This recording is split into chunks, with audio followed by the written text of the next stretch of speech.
Hello and welcome to part 2 of this Outlook tutorial, how to export, import emails, calendars, contacts. So now we're here. We're in the fresh setup of Outlook. You've got a brand new email account added in. It's probably going to have little to no existing email, depending on where it came from, if it was off an old Exchange or IMAP or POP or where you were coming from. But regardless, we need to get those emails and calendars and contacts added back in that we had backed up just a moment ago. So how do you do that? You're going to make sure and go over to File, and you're going to go over here to Account Settings, and we're going to go to Account Settings once again, and we're going to go over here to the second tab, the Data File tab, and we're going to add a data file in. That's the backup we made on the desktop. Going to find that folder right there, that file right there, and we're going to hit OK. Now it's got 2 data files and only 1 email account. That's perfect. Now over here in this pane, you can see Outlook data file. Now the work begins. So we've got to get whatever data out of this Outlook data file we want into the active live email account up here.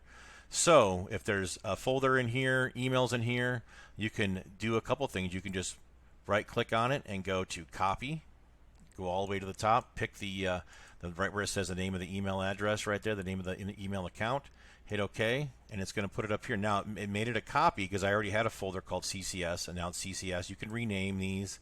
Go into here, hit rename folder, call it whatever you want as you start managing things within the new inbox. But again, now it moved it up from here over to the live account, and then this will actually, where it says down here in the corner, updating, so it's going to back things up or sync things to your new host. So it's going to go to the Microsoft Exchange, InMotion Hosting, DreamHost, wherever your email is coming from. It's going to sync that from your local computer to that, and depending on what kind of account you have will depend on what kind of backup and what kind of sync you have available to you. If you're hopefully you've just moved to Microsoft Exchange, because calendars, contacts, emails, everything will be synced 100% to all your devices checking that email address. So again, you're going to go down here and you're going to keep purging things, moving things, copying things, dragging things. You could literally drag just the entire inbox files, just grab those and drag those over into the inbox over here. So you're going to move, copy, and delete. You don't have to worry about this Outlook data file leaving it a mess because we're going to close it when we're done. But before we do that, once we're done managing emails and putting the emails we want into the live email inbox, we need to make sure we go to calendars. And same deal, you can right click, there's copy calendar. We don't use calendars here, but you could copy the calendar and over and add new calendars, whether it be a calendar for iCloud or whatever have you that's inside that data file. You can back those up, copy those, move those, merge those, have mini calendars, and then also do the same for contacts. So I have 2 different options for contacts, the local account and the data file we just added in. We don't have any contacts. We don't manage them that way here. So there's nothing to copy. But again, if this did fill in with a bunch of names, you could manage those simply by just going down, move, copy. You could drag them individually. So you just use your tabs to manage the email, manage the calendar, manage the contacts. Obviously, there's some tasks and things down here too.